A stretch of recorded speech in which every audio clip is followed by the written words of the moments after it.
Pemirsa, kita akan membahas hal ini lebih dalam bersama dengan Kepala Badan Gizi Nasional Dadan Hindayana, pengamat kebijakan publik Danang Girindra Wardana, dan juga Wakil Ketua Banggar DPR RI Jazilul Fawait. Selamat malam Bapak. Selamat malam, apa kabar? Pak Baik, Dadan. saya ke Pak Dadan terlebih dahulu. Pak Dadan, kami ingin konfirmasi, sebenarnya untuk 100 triliun itu adalah penambahan dana atau memang bagian dari 71 triliun itu kemudian ditotalkan menjadi 100 triliun ditambah sekitar 29 triliun sampai dengan akhir tahun 2025 atau seperti apa Pak Dadan? Jadi begini, perlu saya jelaskan bahwa dana makan bergizi yang sudah resmi digunakan dan bisa disetujui adalah 71 triliun dengan mekanisme nanti dari Januari sampai April untuk 3 juta penerima manfaat, nanti dari April akhir ke Agustus akhir itu 6 juta penerima manfaat, kemudian dari akhir Agustus atau awal September ke Desember itu untuk 15 sampai 17,5 juta penerima manfaat. Nah, kemudian ketika program ini di launching, kemudian Bapak Presiden melihat reaksi yang beragam dari para anak-anak penerima manfaat, banyak anak-anak yang kemudian menyampaikan, kenapa yang lain sudah dapat, saya belum diberi makan sama Pak Prabowo gitu. Jadi karena induksi seperti itu, kemudian kami dikumpulkan oleh Bapak Prabowo agar program ini dipercepat, tidak hanya menyangkut 15 sampai 17,5 juta, tapi menginginkan agar di akhir tahun seluruh anak penerima manfaat atau seluruh penerima manfaat yang 82,9 juta sudah mendapatkan pelayanan.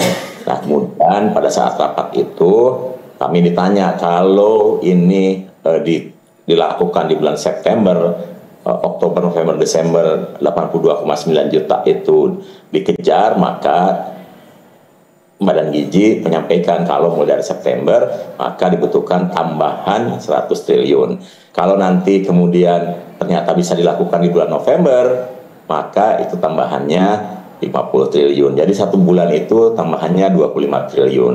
Nah, kenapa kemudian kami menyampaikan berbagai alternatif tersebut, tapi kami sampaikan karena keinginannya mulai September itu ada beberapa faktor penyiapan program ini bisa dilaksanakan. Kunci yang pertama adalah SDM.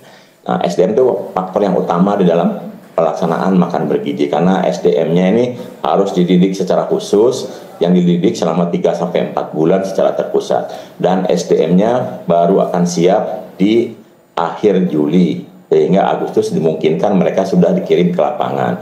Yang kedua yang penting juga adalah infrastruktur, ya kan, infrastrukturnya, makanya Pak Presiden menyampaikan secara fisik tidak mungkin sejak saat ini dilakukan, karena harus disiapkan pelan-pelan. Seperti diketahui bahwa untuk infrastruktur sendiri sampai sekarang belum ada uang serupiah pun uang dari negara untuk membangun infrastruktur. Oleh sebab itu kami membangun kemitraan dengan berbagai pihak. Oleh sebab itu pada saat rapat terbatas itu juga banyak instansi kementerian lain diundang, termasuk Menteri Dalam Negeri, agar kemudian penyiapan infrastruktur ini bisa dilakukan serempak oleh berbagai pihak. Nah, kemudian kunci yang ketiga itu adalah anggaran. Nah, Pak Presiden menyampaikan bahwa anggaran ini dijamin ada. Jadi 3 faktor itu yang membuat pelaksanaan ini berjalan atau tidak, dan ketiga-tiganya sedang kami siapkan.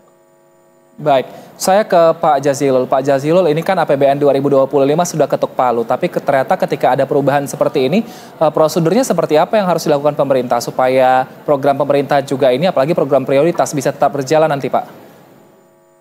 Ya, tentu pemerintah sudah memiliki program prioritas ketika Pak Prabowo mencalonkan presiden dan sudah terpilih. Sedangkan pembahasan undang-undang APBN itu sudah selesai di tahun 2024 untuk tahun 2025. Maka ketika itu saya yakin teman-teman di Banggar membuat alokasi 71 triliun itu pasti belum memenuhi, karena itu hanya sekedar perkiraan saja. Nah, yang kedua, ketika kita sudah memasuki masa pemerintahan Pak Prabowo, tentu Pak Prabowo harus menjalankan apa yang menjadi agenda prioritasnya. apakah cukup anggaran yang ada seperti disampaikan oleh Pak Dadan tadi? Tentu tidak cukup. Oleh sebab itu sekarang pemerintah melakukan efisiensi untuk kemudian dapat memenuhi salah satu kegiatan prioritas ini, makan bergizi gratis. Tentu ini pekerjaan yang tidak mudah karena sepanjang Republik ini belum pernah ada kegiatan makan bergizi gratis yang dilakukan oleh jutaan orang. Baik. Termasuk juga ketika pembuatan penganggaran, pengevaluasian, seperti diakui oleh Pak Dadan sendiri, infrastrukturnya juga belum ada dananya. Tetapi karena ini kebutuhan dan publik juga memberikan apresiasi terhadap kegiatan ini, maka pemerintah dari uang yang ada saya pikir cukup. Baik. Untuk memenuhi, asal dilakukan efisiensi di kegiatan yang tidak prioritas.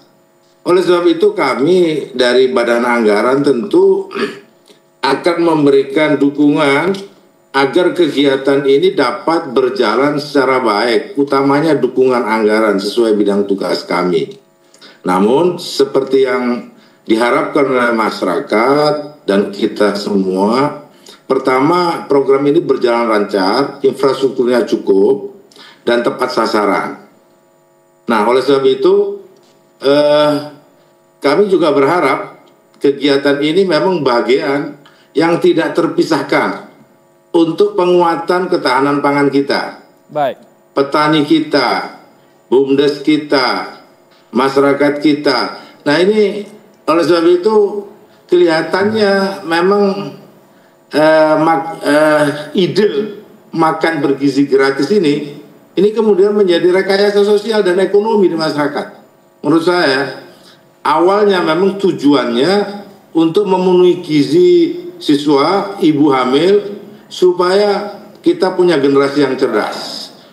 Tetapi ini ada faktor ikutan, ini akan menjadi rekayasa sosial dari sisi penggerakkan ekonomi, dari sisi penggerakkan pertanian, dan juga kegiatan-kegiatan masyarakat lainnya. Oleh itu kata kuncinya menurut saya selain anggaran, kalau anggaran saya pikir tidak khawatir karena pemerintah punya. Tetapi infrastruktur pelaksanaan agar tepat sasaran dan masyarakat juga ikut terlibat, ini lebih penting lagi. Begitu kira-kira. Baik, saya ke Pak Danang. Pak Danang, kalau misalnya melihat seperti ini, efisiensi anggaran di 3 bulan pertama Prabowo memerintah ini ada sekitar 300 triliun yang disampaikan oleh Menteri Keuangan bersama dengan Presiden Prabowo Subianto. Nah, wajarkah akhirnya efisiensi ini dilakukan untuk menyokong satu program prioritas dari pemerintahan yang sekarang berlangsung? Ya, saya lihat sih visi MBG ya, makan bergizi gratis ini visi yang harus didukung oleh seluruh komponen bangsa ya. Tapi kita juga harus mengingatkan kepada Pak Jazuli ya, teman-teman di DPR sebagai pemangku anggaran ya. Karena kita harus lihat bahwa latar belakang munculnya program MBG ini adalah disinyalir bahwa anak-anak kita kurang gizi, anak-anak kita tidak mampu makan siang ketika mereka di sekolah. Kan itu terus menjadi bagian dari kampanyenya Pak Prabowo dan kita menjadi cukup antusias ketika ini dilakukan gitu. Tetapi kita harus lihat root of cause-nya, akar penyebabnya Bapak. Akar penyebabnya ini adalah karena keluarga-keluarga dari anak-anak sekolah kita itu tidak memiliki pekerjaan. Angka pengangguran kita sangat tinggi. Angka tingkat kesejahteraan atau purchasing power parity kita sangat rendah saat ini. Jadi ketika zaman 10 tahun yang lalu sampai sekarang justru purchasing power parity, kemampuan belanja atau pembelian dari keluarga-keluarga atau kita sebut aja kepala keluarga itu semakin turun. Nah saat ini kita mengalami situasi di mana angka pekerja kita, angka kelas menengah kita sudah menurun lebih dari 9,8 juta dalam 3 tahun terakhir. Maka inilah root of cause yang harus dipikirkan untuk menyelamatkan bangsa ini dari kekurangan gizi, dari malnutrisi yang terjadi di anak-anak sekolah kita. Jadi saya harap sih ya bahwa program ini sebenarnya program antara saja.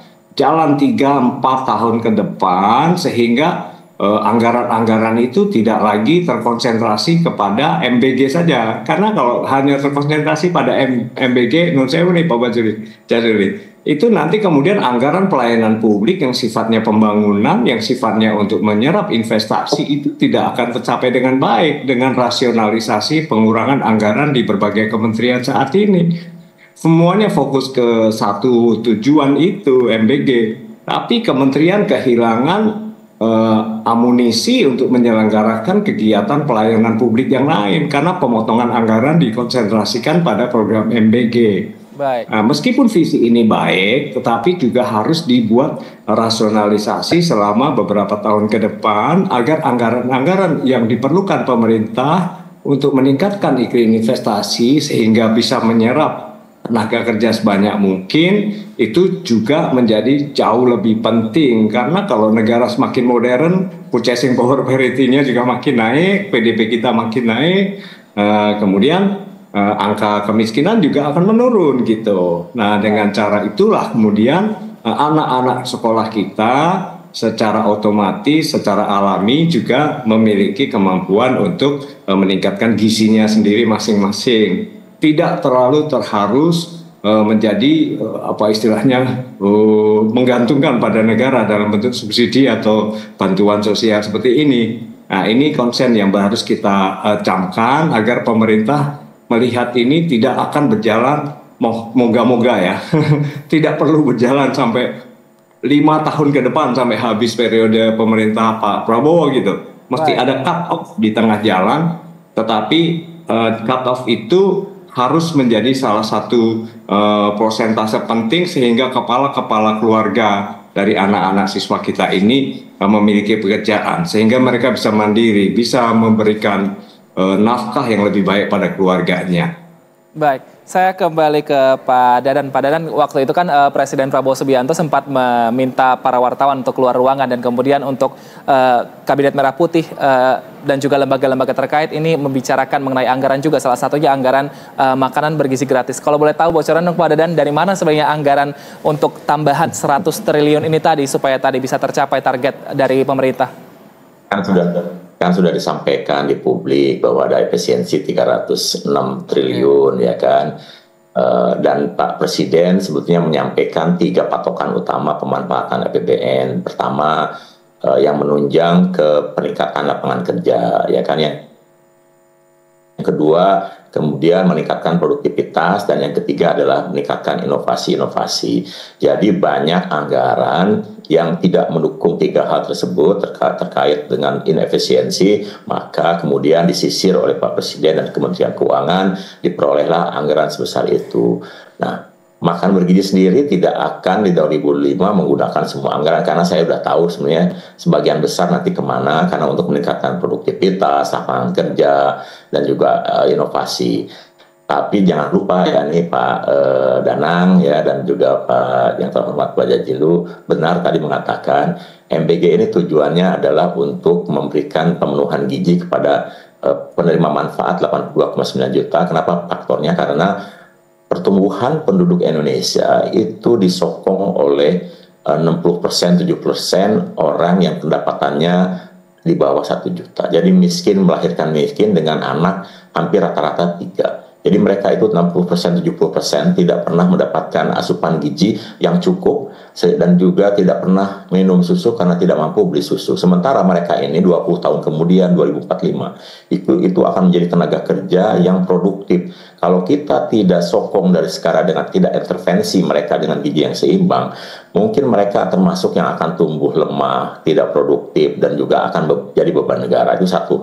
Yang kedua, kita juga lihat bahwa akan ada pertambahan 42 juta sampai 2045 sehingga populasi kita mencapai 324. Nah, kita harus intervensi mulai dari ibu dalam kandungan, kemudian ibu menyusui anak balita supaya mereka tumbuh baik. Dan juga dengan program makan bergizi ini ternyata kalau nanti kita laksanakan, satu satuan pelayanan yang melayani 3.000 itu akan menerima uang miliar sampai 10 miliar. Nah, 85% dari uang yang digunakan untuk untuk program pemenuhan gizi nasional ini ternyata untuk membeli bahan baku. Bahan bakunya apa? Yaitu bahan baku produk-produk pertanian. Karena 90% bahan baku yang digunakan di dalam program makan bergizi adalah produk pertanian. Dan kita berharap bahwa bahan baku ini bisa dipasok lokal. Dan tiba-tiba kemudian dengan adanya market baru yang diciptakan oleh Badan Gizi, di mana ada anak dan semua penerima manfaat untuk menerima manfaat, ternyata kemudian Badan Gizi menjadi optaker terdepan bagi produk-produk lokal. Nah, kemudian 10,5% dari uang yang dikirimkan itu ternyata untuk membayar ibu-ibu yang tadinya tidak punya pendapatan, kemudian ikut membantu di satuan pelayanan dan kemudian menjadi dapat pendapatan. Jadi ada dua hal di situ yang tumbuh dari ekonomi. Satu, tumbuhnya produktivitas wilayah, di mana petani, nelayan, peternak tidak usah khawatir lagi sekarang untuk memproduksi karena Badan Gizi akan menyerap produknya. Kemudian yang kedua, ibu-ibu yang nganggur itu masing-masing akan sekitar 47 orang di setiap satuan pelayanan akan tiba-tiba mendapatkan pendapatan dari melayani anak-anak, membantu masak-memasak, dan itu adalah pendapatan yang luar biasa, sudah kemiskinan ekstrim sudah hilang. Jadi manfaat ekonominya juga cukup besar karena kalau program ini sudah jalan, betul-betul jalan 82,9 juta nanti dari Januari ke Desember, Badan Gizi itu akan spending cukup besar setiap hari dan itu menggerakkan ekonomi wilayah. Sementara ini kalau kita lihat misalnya nilai tukar peternakan itu hanya 102. Padahal produk peternakan sekarang tuh berlebih. Nah, berlebih dan kemudian tidak terserap. Kenapa? Karena daya beli tidak ada. Betul tadi Pak Danang mengatakan tidak daya beli karena yang membeli produk peternakan hanya 30% penduduk Indonesia. Sementara 60-70% anak kekurangan gizi. Jadi Badan Gizi hadir di tengah-tengah untuk menyerap kelebihan produksi dan kemudian menyalurkan kepada yang membutuhkan. Dan itu adalah intervensi terbesar pemerintah Republik Indonesia dalam bentuk investasi SDM jangka panjang. Baik, memang ini program jangka panjang yang tentunya untuk mendukung anak-anak kita supaya lebih siap nanti menghadapi Indonesia Emas 2045. Saya ke Pak Jazilul. Pak Jazilul, ini memang belum sebulan program MBG ini berjalan, tapi kalau pantauan dari legislatif seperti apa? Apakah semuanya sudah berjalan dengan baik dan juga lancar termasuk anggaran? Ya, sepanjang yang saya ketahui, anggaran 71 triliun itu sebagian sudah dijalankan. Namun tidak bisa menjangkau kepada semua masyarakat sasaran penerima manfaat. Karena apa? Karena kita juga ada infrastruktur yang harus disiapkan oleh Pak Dada. Demikian juga agar mekanisme pembelian dari petani lokal, kemampuan belanja dari BGN ini untuk para peternak dan ibu-ibu ini juga disiapkan.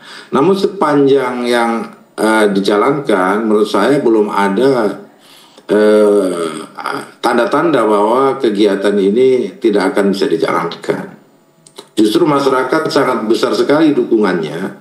Namun sekali lagi kita harus menyiapkan infrastruktur yang cukup.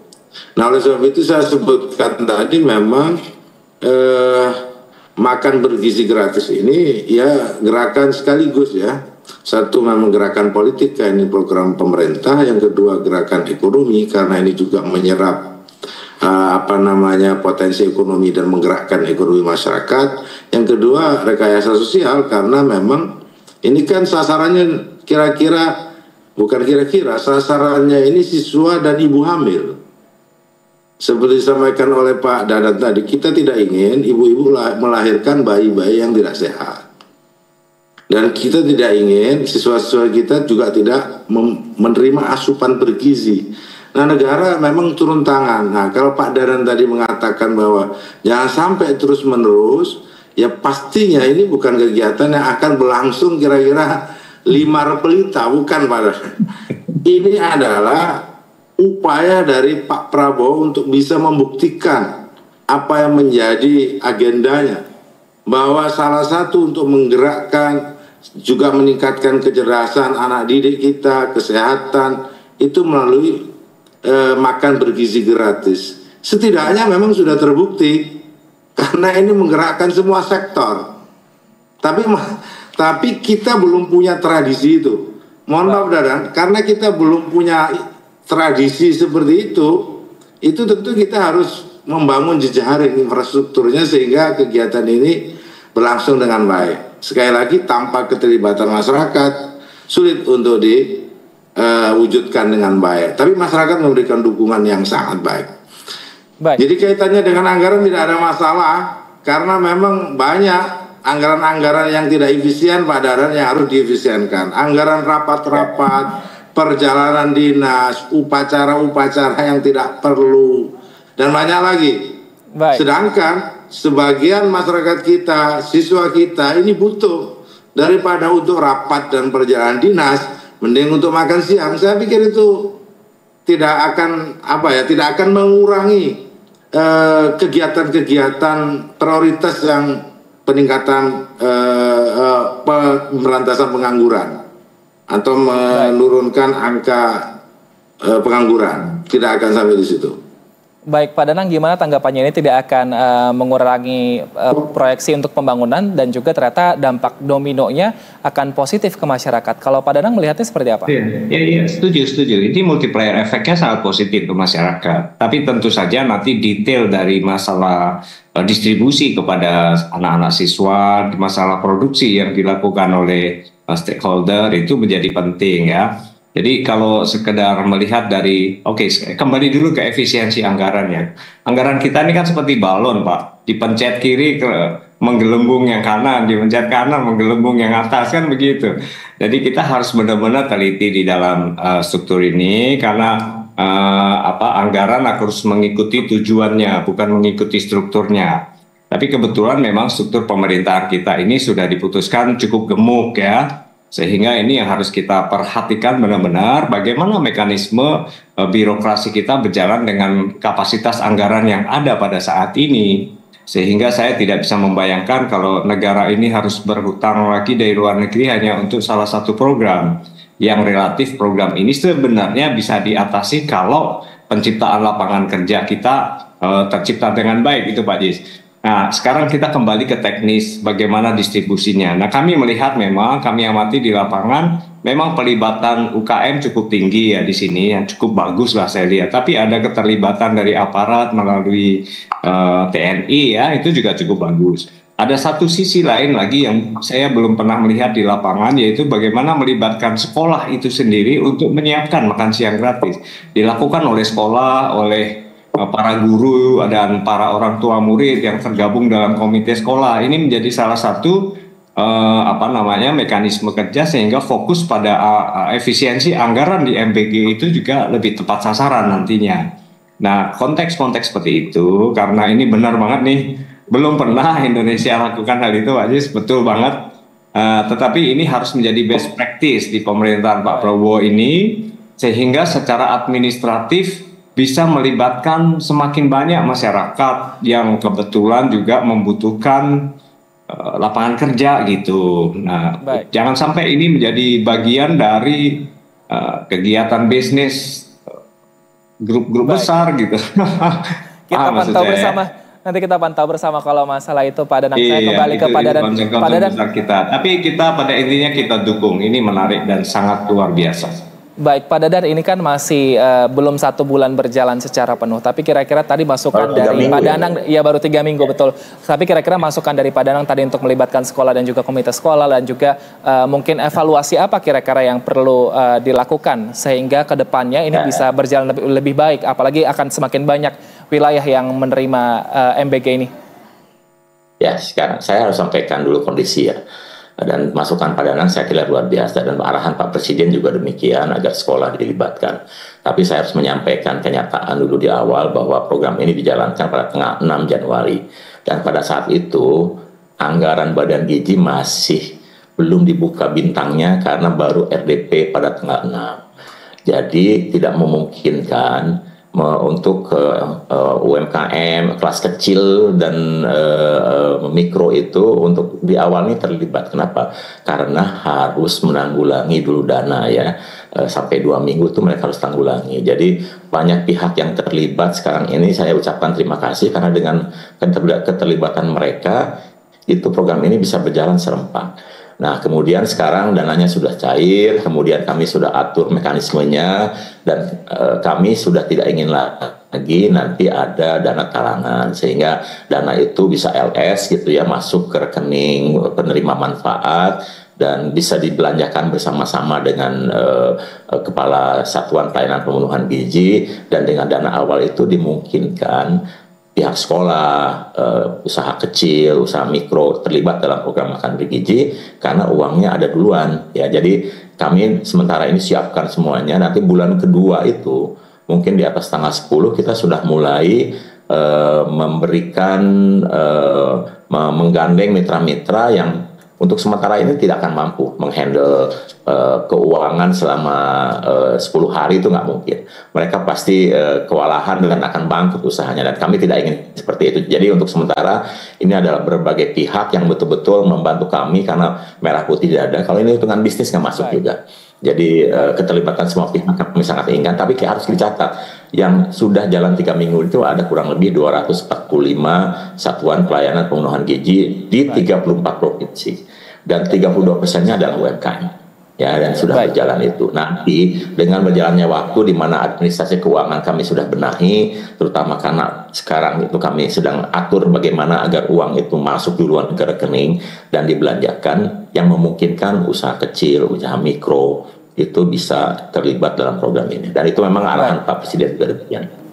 Baik, kita harapkan semoga program ini bisa berjalan dengan baik terus ke depan, sehingga tadi hasil dan dampak dominonya ini bisa kita rasakan sebagai bangsa Indonesia. Terima kasih atas waktunya Bapak-Bapak, Kepala Badan Gizi Nasional Dadan Hindayana, pengamat kebijakan publik, dan Nanggiri Indra Wardana, dan juga Wakil Ketua Banggar DPR RI Jazil Fawai telah bergabung bersama kami. Sehat selalu Bapak-Bapak. Terima kasih Pak Danan.